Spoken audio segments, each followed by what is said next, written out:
Good morning, Babz. Good morning, Jeff. Good morning, everybody. Welcome to Criminal Justice Insider. With Babz Rawls-Ivy. And Jeff Grant. Hey, Babz. Hey, Babz, how are you? I am delighted this morning because I get to talk to you and to share the good news. Oh, yeah, we're sharing the good news. And, well, first let's do our thanks to various organizations and people. Thank you to the Community Foundation of Greater New Haven who make Criminal Justice Insider possible and accessible. For all 4 seasons that we much. have been on the air. What a gift to us. Yes. Oh, my God. Thank you to Lynn Springer, the lovely, talented, and very beautiful Lynn Springer, for her enduring support of us and you. And Andrew Kaplan for the same, and of you. I think we've covered our bases. And to Harry Droz, who rides shotgun for us for the last 4 years. Harry, thank you, and thank you for all your help on this, Harry. It's been a wonderful ride, just great. Thank you. Ooh. Democrats want it so bad. Ooh, what's that coming in? That's Joe Ugly show. Yeah, something's bleeding in. Okay. That's all right. So, hey, Babz, how you been? First of all, my condolences on the passing of your family. Thank you. Yeah. Thank you very much. I appreciate that. You're very kind. Mm-hmm. Sent me a note. Thank you. Of course. Yeah, that was a little traumatic, but yeah, life moves on. Move on. But you and your sister went down North Carolina and all? My brother, yes. Your brother. Took a nice drive down to Winston-Salem and got down there. I gave the remarks and jumped back on the road the next day. It's nice to have you back. Thank you very much. How are so you? I'm kind of on top on of the cloud world. Nine. I'm on cloud 9. This has been a lot of work. I mean, I know I told you about it a little while ago, but well, why don't you do an introduction, then we'll kind of get into it. So listen, so Jeff Grant got his law license reinstated, which is a big damn deal. And to all the people that I spoke to about this, because people were calling me about you, Jeff, and they were like, oh my God. And people were, the main thing that people said was, this will give hope to so many people who think that, the end is just the end. And I never believe the end is the end. Yeah. So Jeff got his law license reinstated, and that's no easy feat. And it took about 3 years of your time in your exactly life 3 years, yeah. To apply and to put it all together and jump through their hoops and wait and then wait. There's a lot of hurry up and wait. You know how that is. Hurry up and wait. Yeah. So all right, so take us back. So when you lost your law license, I know you weren't thinking, oh, someday I'll be a lawyer again. You just thought it's over. Well, on the day I resigned my law license, I tried to kill myself. So, I mean, that was the day of my suicide attempt. So there wasn't much hope or thinking that I was ever going back into law. That's for sure. But I also didn't know that it was the start of a whole new journey. It was like one life was over and a new life was beginning. But there was like no way to really know that then, Babz. It was just, I was operating in. From that day forward, like kind of in survival mode. And this is my story. Basically, I went to rehab and I started in recovery. And this summer, I celebrate 19 years of sobriety. So that's wow. That's a cool thing. Yeah, that's goodness. That's a cool thing. and frankly, if anybody asks, people ask all the time, especially like if I'm lecturing at colleges or. They always ask, like, what are the things? What are the takeaways? What did you learn? And there's really 3 things. So we'll just start with that, so that can kind of frame things. The first thing is I found sobriety. because I was really deep in. And sobriety is what I hold at the center of my spirituality, you know, through all the becoming a reverend and my faith journey. It's still recovery and sobriety are the center of my universe. The second thing is what I learned, and I didn't know back then, and which created a lot of the anxiety and the issues I was having, was I've learned to live within my means. You know, what a disease that is, you know, for people Oh who no, are, I exactly know exactly what you mean. oh my God, Yeah. like, and somehow like spending more money is going to make us happy, you know, or that one thing that we need to acquire. And of course it becomes 10 things, becomes 100 things, and life spirals out of control. And so what a gift that is. And that's a message, you know, I want to give a lot of young people as they're starting out, you know, like I wish I knew earlier, you know, just live more modestly, save money, you know, put money aside for the important things, you know, kids' educations, you know, you know, everything collapsed on me. And the third thing I learned, which was critical, is that who you marry is the most important decision of your life. The most important decision. And I got very, very lucky. And sometimes it takes a couple of times to get it right. Sometimes more than that. I'm Lynn's third husband. Oh, I did not know that. Oh yeah. Well, you know, a woman of that caliber and beauty, you know. She I got very lucky, you know, because you know that she's way out of my league, you know, and so the fact that you know, she taught me a lot that I didn't know, you know, about how to live and be respectful and be a gentleman and how to be compassionate and empathetic. I didn't know any of these things. You know, I was just, you know, I was a bull. I was a bull in a china shop, which kind of served in its weird way being a lawyer, you know. But what I didn't know, Babz, and we're kind of starting with the lessons and work our way out. What I didn't really know was that that's no way to run your life. You know, even if kind of sort of had to do some of that stuff as a professional, you know, it's not competition all the time. You know, it's not like people wrestling for a piece of meat. You know, it's okay. Like, we can actually add value to the world. Yeah. You know, wish everybody well. These are some good lessons. Like, these are really good lessons that are not unique or new or anything, No. but the fact that you learned them and then you didn't refuse them, right? Because you could have refused them. It took a bunch of years, you know, for things to start to seep in, you know, and so it's, you know, it's with that understanding and the gratitude of having been to prison and come out of that and learn the lessons of that, and been in recovery and been in ministry, and you know, now to be given this opportunity to serve in a better or new way, not better, but a new way.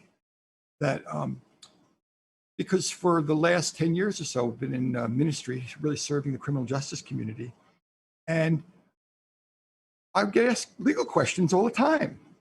You know, everyone knew what I did and how the kind of law I was practicing, where I was basically you know, a problem solver. And people would ask me legal questions all the time, and I would have to say, look, I can't give you legal advice. But in a way, that's what they needed. You know, and I really found this kind of hole in the market where. So when did you know? So with all of that, and you are fielding questions and refusing to answer questions and saying, you know, I can't do that. Mm-hmm. When did you wake up and say, you know what, I'm gonna apply for my license? Well, reapply for, you know, however way you do that. Like, when did you know you were gonna do that? Like, what was the climate for that? it really started 6 years ago when I sunk into a depression. that you know about. Of course, you know about it. And at the time, I didn't know what that depression was about, you know, but it was really the fact that I hadn't let go of a lot. I really hadn't mourned my past. For a lot of, a lot of the junk was still in there. And I'm sure some of it was chemical. I've talked before, that being bipolar has just, its own challenges. But that summer when I was depressed, I came out of it thinking, I can't be a people pleaser anymore. I just can't live. Although I want to be of service to other people, I can't live to please other people. I have to find my way in this world myself. And I didn't know if I was ever going to be employable again. I didn't know what was going on. My whole life was kind of tossed up and down. I was certainly on a ministry path, but within a year of that depression, the next summer, in fact, at Family Reentry, they had asked me to become their executive director and CEO. And so that was kind of a crazy thing to kind of go from, being a formerly incarcerated person to become the CEO of a really respectful organization and lead, over 100 people. And there was a budget of almost $5 million there. And, we're pretty well known in Connecticut, I think, maybe very well known. Mm-hmm. And so I did that for a couple of years. And it kind of restored my self-esteem. It was a weird, it's like, I didn't even know that I had self-esteem that needed to be restored. It's like, I didn't even know how on the wrong side of that I was. But I'm glad you're mentioning it in terms of the people who reached out to you, because the truth is that any sign of hope for justice impacted people is something that we have to cling to. This is my opinion. And there's a lot of good examples out there. There are, and they've been on the show. That was the purpose of this show. Yes. But back then, I found it kind of hard to attach to myself, even though we were already doing the show. So when the run at Family Reentry came to an end, I had a chance to sit back and say, well, how can I be of best service to our community? And I knew that it was going to take 3 years or so to get my law license back if they would have me. And I certainly didn't know that. So I went to see an old friend of mine who was a ethics attorney in White Plains. And I laid everything out to him and I said, what are my chances? And what he said to me was, which was, such a beautiful thing for him to say to me, was he said, if not you, then who? I mean, if anybody could get their license reinstated, it should be you. You've done the work. And it was hard for me to even look at myself as someone, Babz, who was worthy. It's a weird thing. You know what it is to go through the things we've gone through. And I had to battle through that, but mostly what it was just, lay out the process. Here's what I had to do. So it took about 6 months to get the papers together, and we submitted the papers, and it was like, submit, wait, submit more, wait. And then last May of 2020, during the pandemic, I had my hearing over video, which was weird, in a way. Maybe it was a blessing, actually, because I didn't have to go down to the city and I have to go all that anxiety and all. But I had the hearing in May, and then in October, I heard that the character committee had recommended my reinstatement, and which was an unbelievable day. And then literally every weekday at 4:00 for the next 6 months, I would open up on my phone, I would open up the decisions for the appellate division, second department, to see if my name was on the list. And every single day I would have to say to Lynn, my name's not on the list. It was driving us nuts. And then on May 5th, I looked at it and there was my name, in the little phone. And I said, and then I opened it and there it was. It said that my license has been reinstated effective immediately. So I'm already reading it and I'm already a lawyer again at that point since that morning. So I ran upstairs and printed it out because I figured I would show Lynn. And it just so happens that Lynn and my stepdaughter, Skylar, were on FaceTime together. And I walked in holding a piece of paper, walked into the kitchen, and Skylar saw me walk in with a piece of paper and she just knew hit record. And so she hit record and I slipped it under Lynn and she saw it and Lynn started freaking out, like, you know, doing a dance in the kitchen and everything else.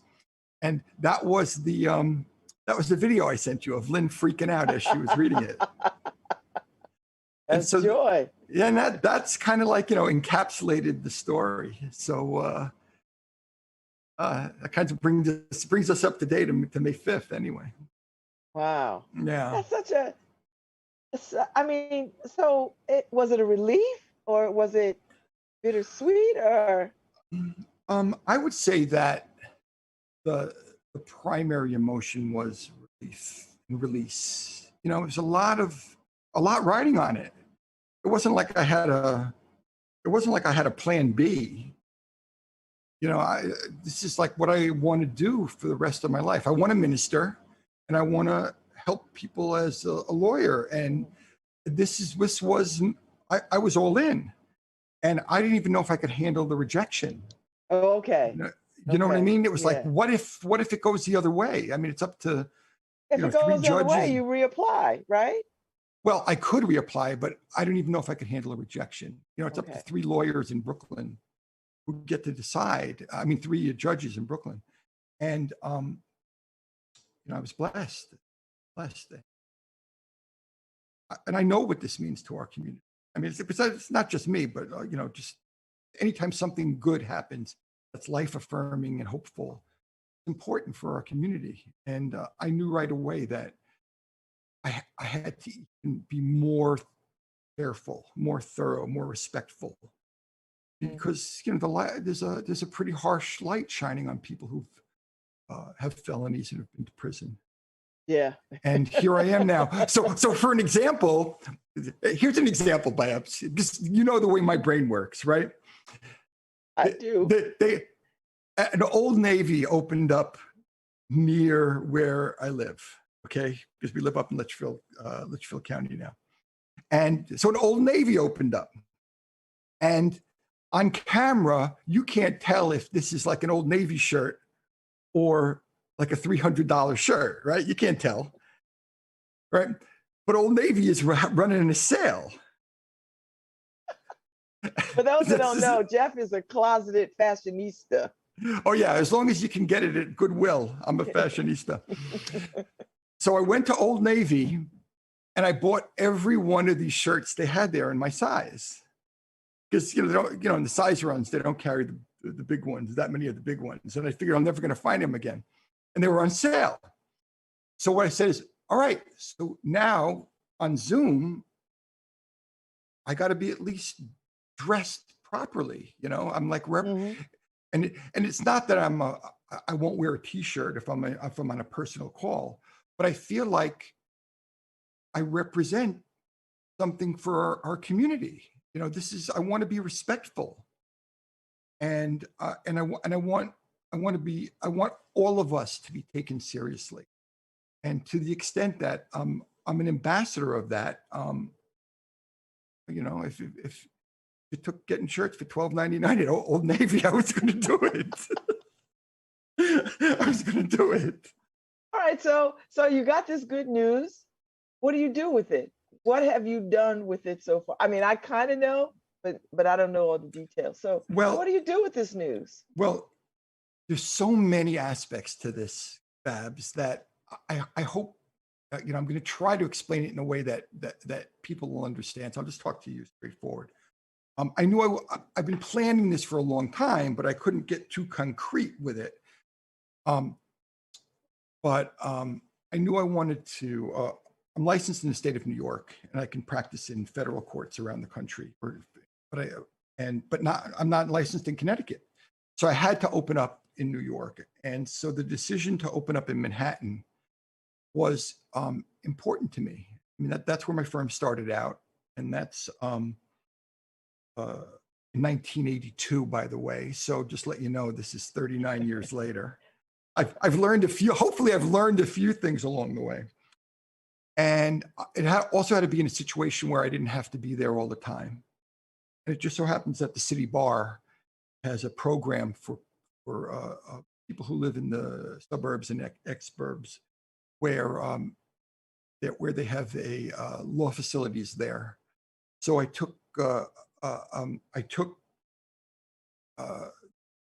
joined their virtual law firm. That's basically what it is. It's called the City Bar Virtual Law Firm. But there are offices there, and there are conference rooms, and they take in the mail, and they do the phone and all of that, and it's right near Grand Central. So anytime I want, I can go there and I can meet clients there. But also in the virtual age, you know, it's basically a virtual existence now. It's something we have experience with, having run certainly our Criminal Justice Insider, but also having run now 260 white collar support group meetings on Monday nights in a row. Thank God for the technology. Yeah. Because oh my God, like people who are living in isolation and despair, and they're afraid all over in these little pockets all over the country, we can invite into a meeting and into an office, basically into a virtual office. So we've been doing that. And I thought, this is the way of the world, and it's an extension of that. So let me open up an office in New York. And so there's expense related to that, obviously, but mostly I'll be able to communicate with people virtually. So it was the process of putting together resources and connections, and because the ministry and now my practice is spread out throughout the country. I have to have local lawyer relationships with people with lawyers in major financial centers, LA, San Francisco, Chicago. I'm trying to think who I have online already. Everywhere in the metro area. Connecticut is easy because I know the people here. And so I'm already representing a bunch of people. Really? Oh yeah, it's crazy because this news I almost want to say, boy, if I commit a crime, I'm calling you, but that's not what you're going to do. So I have to already commit a crime, come out, and then call you. No. Actually, the earlier I'm not committing a crime. No, I understand. No, but the earlier in the curve, the earlier point of entry, the better, because basically what I'm serving as is private general counsel. So this is the hole in the market that I experienced and I learned. Because criminal defense lawyers are they're either great or they're not great. It's luck of the draw pretty much. You don't necessarily know who you're going to for the most part. Someone gets arrested. The process of finding a lawyer is not very scientific. They call their friend, they call their brother-in-law, they call their orthodontist, whoever they call, and everyone says, "Oh, you got to call this guy," and so they call a lawyer, and the lawyer gets him in there, and comes to a criminal defense lawyer, but there's no way to figure out if that's the right lawyer for you, or if you're going to get along with that lawyer, or his experiences or her experiences is appropriate for you. And then 3 months later, there's a lot of buyer's remorse, or even 2 years later, there's a lot of buyer's remorse. Like if you went up to camp where a lot of white collar people go, they're kind of sitting around, they're all talking about the decisions they made regarding their lawyers and how their expectations were met, or if they were not managed right. And I know this from my own personal experience, but also in the ministry, this is a lot of what we talk about, and also providing the whole panoply of services that people need. Because, when you get arrested, it's not like you just have a criminal issue. You have business issues, you have real estate issues, you have divorce issues, you have bankruptcy issues, tax issues, all kinds of issues. All the issues. All issues that your issues didn't even know about. But if all your resources have been expended specifically for one of those issues, and it's a big one. I'm not saying that to take it lightly. Who's handling and giving you guidance as to all of the other things? And if any of these things fall, it can be a major catastrophe. Yeah. So what I thought about is that where I would really like people to be is 10 years later, because if anyone's going through criminal justice issues, it take you a decade to enter and to exit, and then to kind of find some kind of normalcy on the other side of it. Yeah. You're absolutely right. Right. So Yeah. it could be a decade, but Yeah. almost everyone I speak to, including you, including me, a decade later winds up saying, well, if I had known then what I know now, I would have made different decisions. Yeah. Right. But there are people who have that experience. There are people who can actually help guide you. And that's part of what the ministry has been about.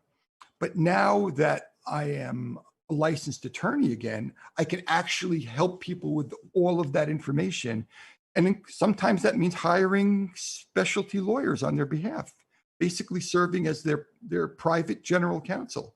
Let's look at all the problems, figure them all out, how the resources, time, energy, money, everything should be spent to best serve you, and not to have you kind of be a victim of the system. I think Because you're that's absolutely right, Jeff, because I think people don't understand that part. People just think, well, particularly, I mean, I know this from white collar experience. There is a missing piece. People just think, well, you'll know what to do, but you won't. And you have a house, you'll get to, I mean, I had a house, I got divorced. I mean, I had all these things going on all at the same time. And there was no one to sort of advise me. I just sort of had to, like, one foot in front of the other and deal with what I could deal with as I was going through it. You know what I mean? But I had children and the whole nine. So it would have been a huge blessing to have. And my attorney was amazing. Like, I have one of the best attorneys in the damn country. I know your lawyer. He's Right? fantastic. Yeah. But Right? but he does general, right. He's like doing this part of it. He's not, listen, Babz, I'm not, your bankruptcy, losing your house, your divorce. I don't do that. He didn't say that to me, but I knew he didn't do that, right? Try going to your lawyer and saying, listen, I'm feeling really emotionally upset. Right. And I could have with him because we have that kind of relationship, but that's not his, I'm the exception to that, right? Like, everybody's not going to get that. So this is huge. I think the single biggest issue is that for the most part, when people are arrested, most people, they are, they have experience, they're smart, they're talented. Some people are just caught up in the system. Some people, there's all kinds of different reasons why. Sometimes you're the subject of injustice. There's all kinds of reasons you get arrested, but you still come to it with who you are. And so why is it that people, when they get arrested, they make spectacularly terrible decisions? Yeah. And the reason is because they're in trauma. Like, it's a shock to your system, and it could take years to come out of that trauma. And so I'm in this trauma. I can't trust my brain. I have distorted perceptions, distorted thinking. I don't know who to trust. And yet I have to make the most important decisions of my life. How nuts is that? And if you don't make good ones, the difference between doing a little bit of time or doing a lot of time or getting probation or doing some time, or all these issues that have to do with divorces and children, everything else, it can be an unmitigated disaster. Right. And here's another big one, because the issue of children is such a huge one. It's so huge because you have these little people that you're responsible for, but you might have to be separated from. If you're not thinking clearly, right? People become very self-absorbed when they're arrested. or they get into this kind of an issue. It doesn't necessarily have to be criminal justice related, but if you're in trauma, you know, who's watching out for the kids? I mean, I was extremely lucky. You know, I had a whole community of folks, and I wasn't arrested. Like, I wasn't perp walked or any of that stuff, right? They treated me, you know, very, very, very well, and very, very. I didn't have to do any of that perp walk stuff and handcuffs, and I didn't do any. But I had a community. But you know, oftentimes people don't have community. They don't have that could step in. I mean, when I was in Danbury, I met so many women who, you know, had to leave their children behind with people who weren't family, and Yeah. and some had to go into foster care. And I mean, it was just it's very difficult and challenging. And your hands are and once you get behind bars, you know, Jeff, there's no, you know, your access to the outside. You have no control over. No, give that. No, You're just you, like, you know, you know, back in Criminal Justice Insider season 1. All right, so we had on Amy Smoyer and Jackie Lucibello. Remember them? yes, I do. Right. From the New Haven Women's Resettlement Working Group. Yes. Yes. Did I get that close? Am I close? Yeah, I think you did. I think you did. Right. And they were talking about the difficulties of having children, having a baby daddy involved, maybe, and how when women would come out of prison, that some of their family members were considered victims. And so they couldn't even live with their own family. Yeah. Because, and so this is such a pervasive problem that really needs to be thought through carefully, because you can't rely upon system to do the right thing. It's not like they're coming out and they go, "Oh, Jeffrey, yeah, hey, guess what? You know, congratulations on coming out of prison. Here's a key to the city." I don't know about you. A key to the men's room, for heaven's sake. I don't know about you, but there was no brass band waiting for me. No, are you kidding me? There was, you know, it was dark. Yeah.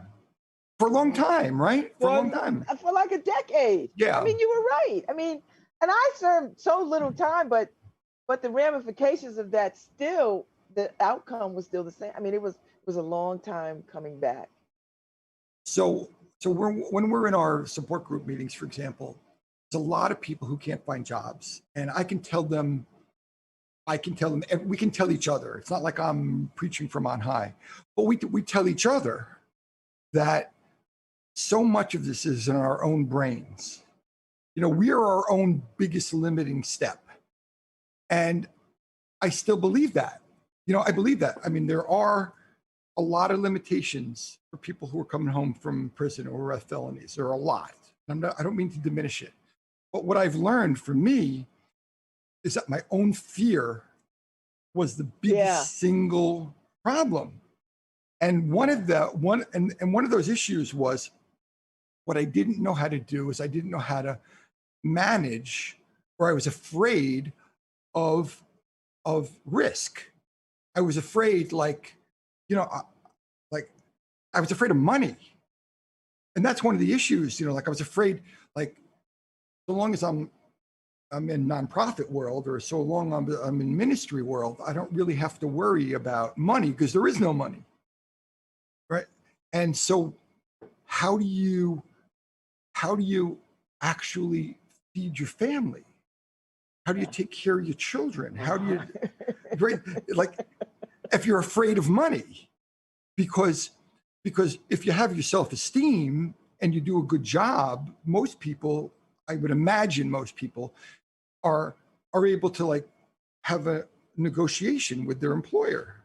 I'm worth X, you know, if I'm worth X. And if you don't think so, I'll go get a job somewhere else.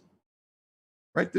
But if you've been to prison or you're a felon and you really don't think that well, one, if you have a self-worth issue, which I did and probably still do on some levels, and two, you don't think that you can get another job, then you're kind of handcuffed to the situation you're in and become an under earner.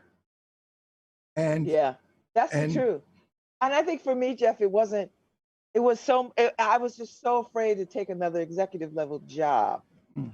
Like I just didn't want to. Like I just didn't want to be in the limelight of that. So I stayed under the radar and underpaid for decades because yeah, long time. I didn't want to. And I've got skills and degrees and all this, and I just didn't want to have to put it out there. I just didn't. Well, I have news for you, Babz. The chairman of the board of the New Haven Arts Council is not an invisible job. Well, now I don't have a problem. I don't. But a decade ago, it would have been 20 years ago, it would have been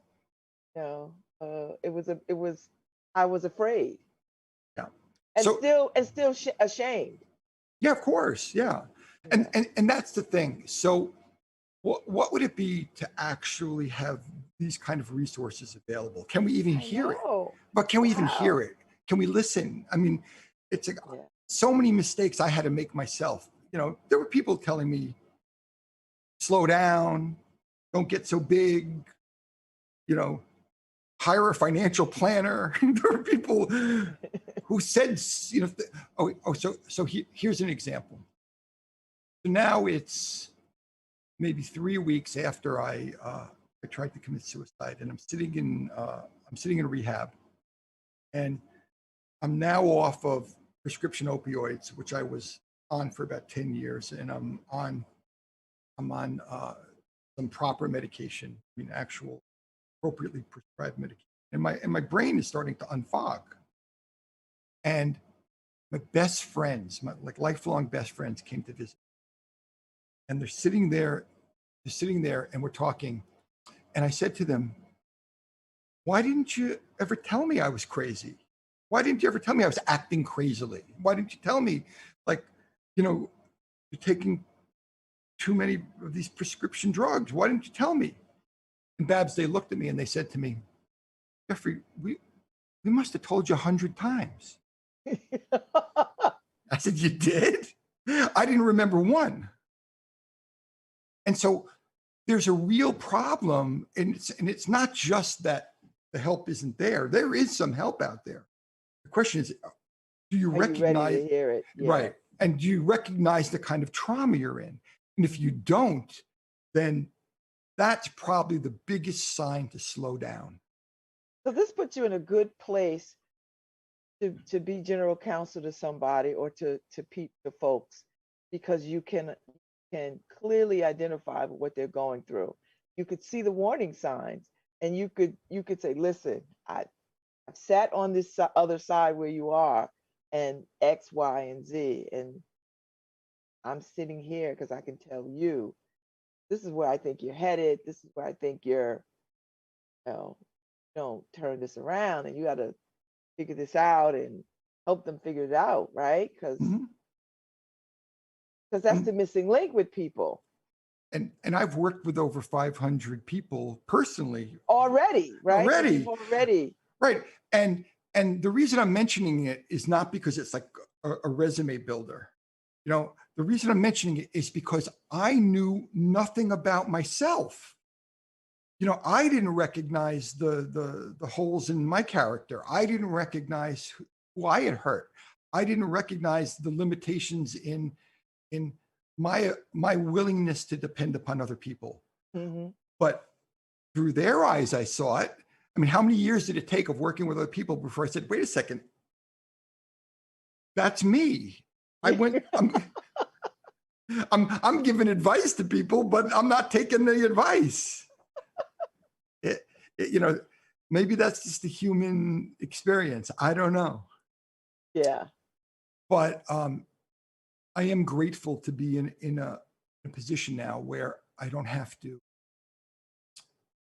I don't have to pull on the reins. I don't have to slam on the brakes. I can really give people the information that they need. Yeah. And Yeah. I'm telling you, when I got that news, I was like, you know what? I should just go to law school so I could join Jeff. Well, I could do 3 years of my life. I could do it. And then I you was like, should. no, I'm not doing that. That's no, Norm told me that too. He's like, I'll hire you. Go to law school and come out and I'll hire you. And it crossed my mind. I was like, no. It's a little late in the game for that. No, it's never too late, but that's not where my talents are right now. Here's the truth.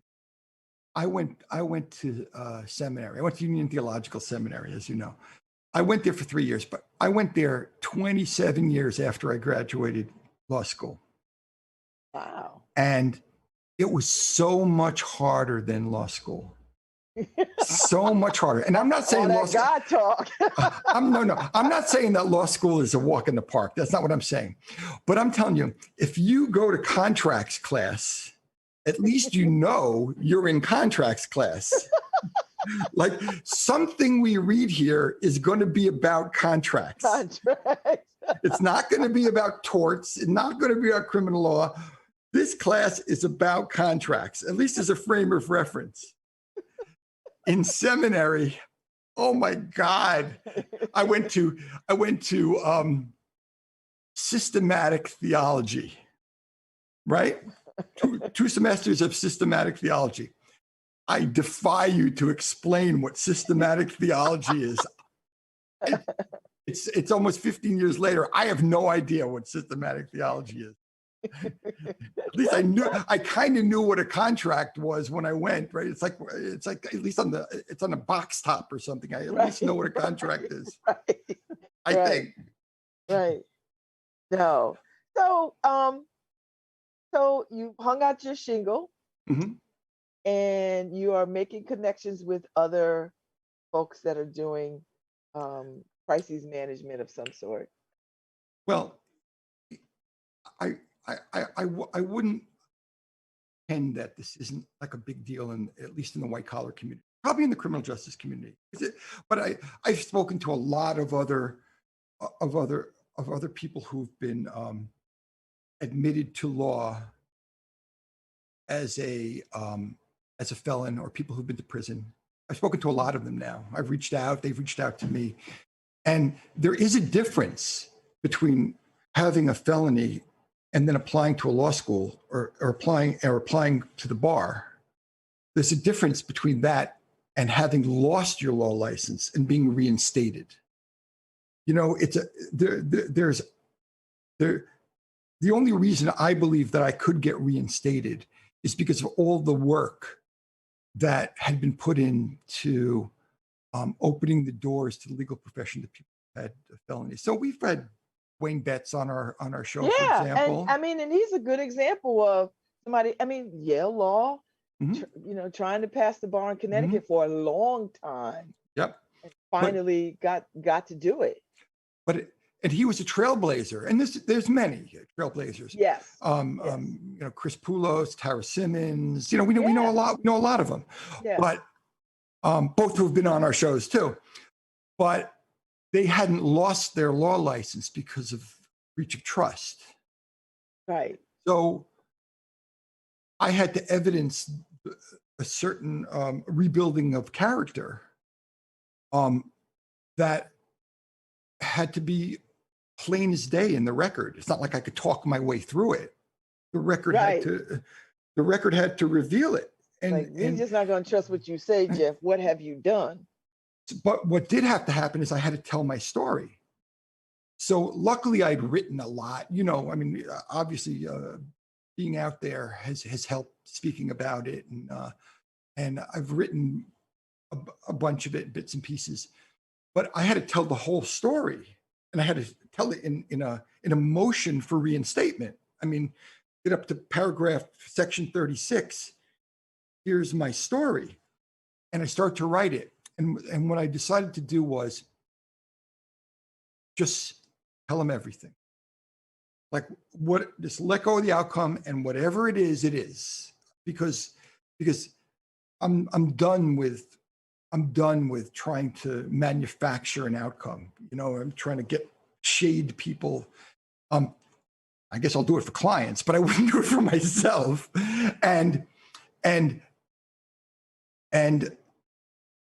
I wrote 14,000 words. That's a big section of emotion. I mean, 14,000 words is like 60 pages of a novel. Yeah, right. it is. Yeah.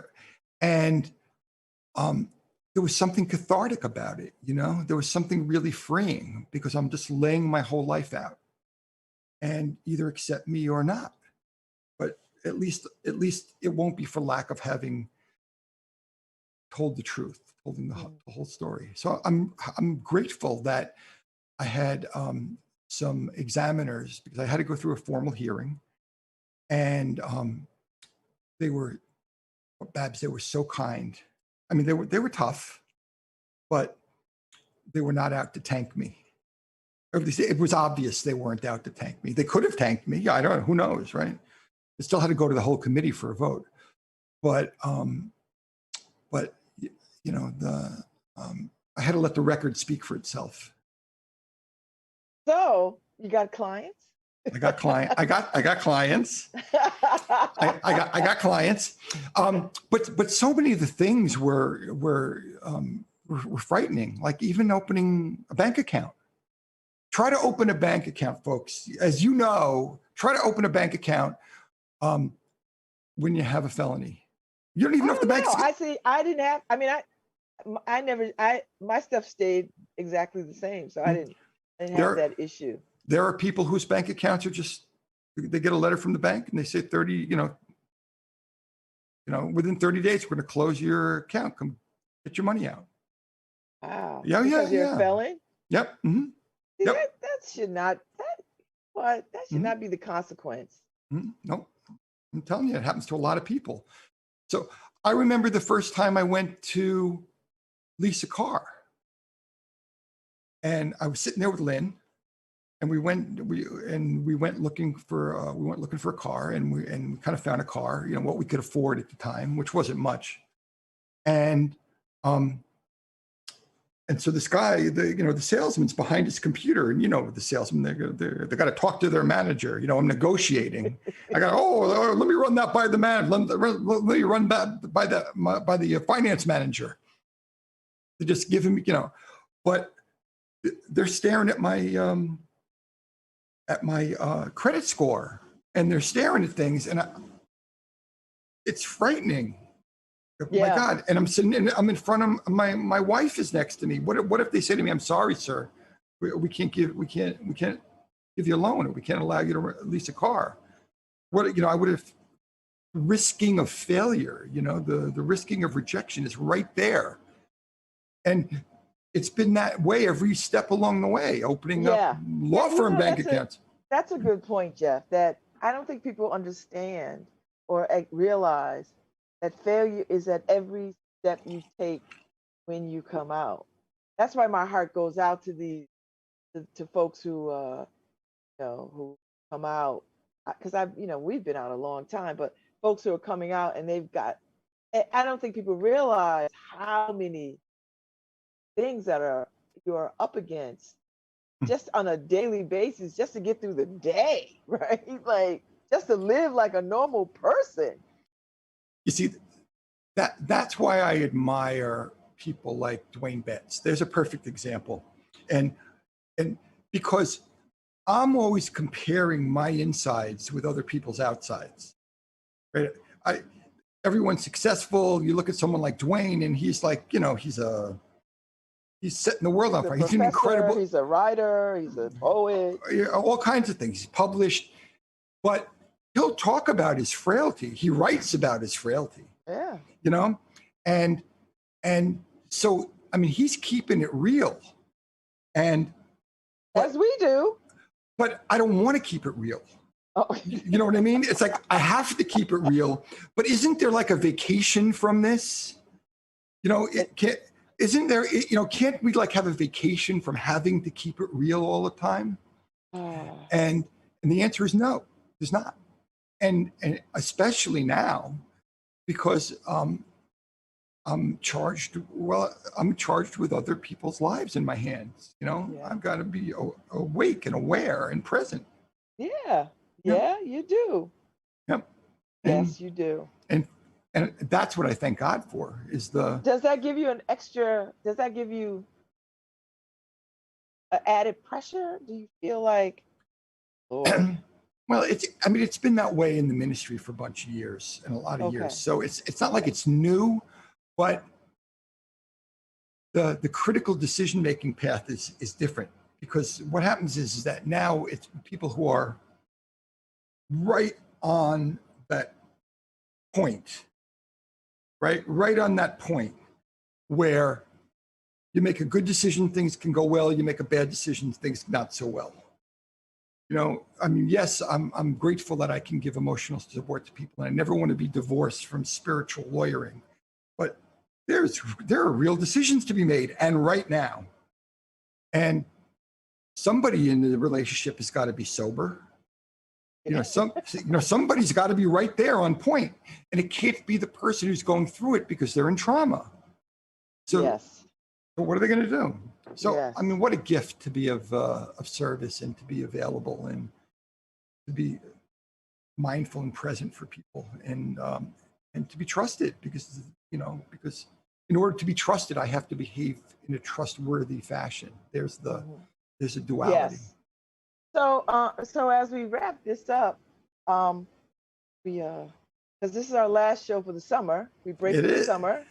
Season 4 in the can. Yeah, I think we'll talk sometime over the summer about season 5 Mm-hmm. and what we might want to do. But Mm-hmm.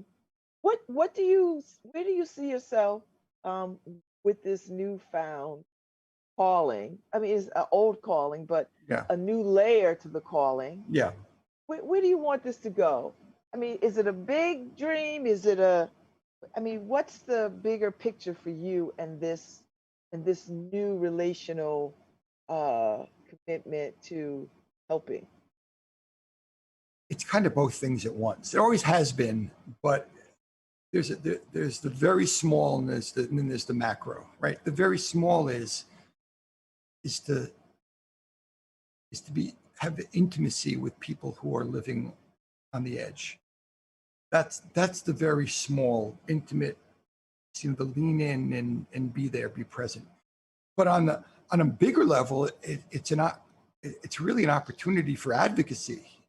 You know, we need issues. We need pardon reform. We need access to vital services. We need well, just yesterday, for example, the Connecticut House passed the free prison phone calls bill. So now it's just heading for Governor Lamont's signature. And on our show, we've been part of that for years now, and we've had advocates on, Josh Elliott and Bianca Tylik and Venice Michelson and Hahiba Bain, and if I'm not mentioning your name, I apologize. This is an opportunity to shout out. This is a huge victory that we as a team and as a community took on. And the payoff is right now, but you had to have vision 3 or 4 years ago in order for that to happen. So I do view this as another opportunity for bigger vision, and we'll see where it goes. I'm very proud of you. I'm proud of you. I'm proud of us, frankly, Babz.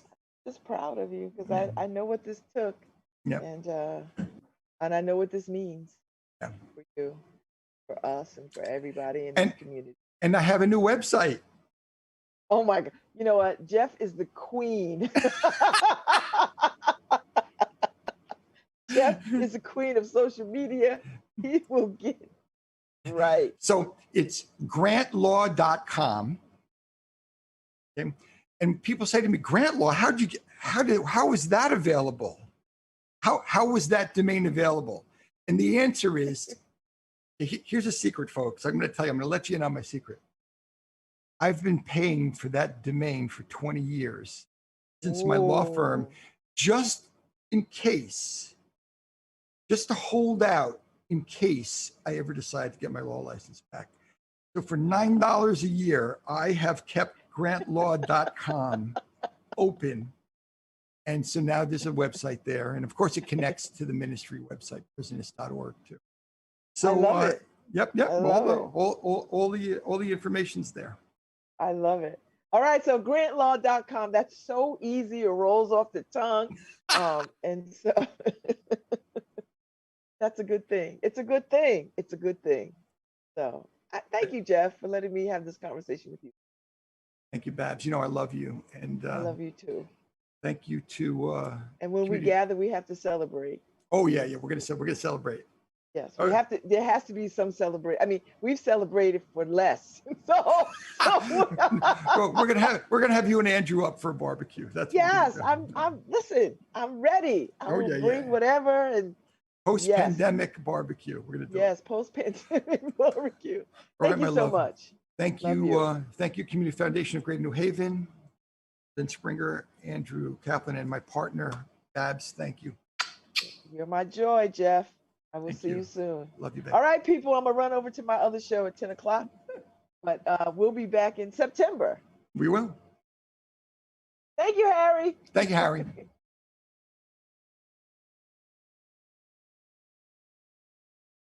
Don't have any music? We need music, outgoing music.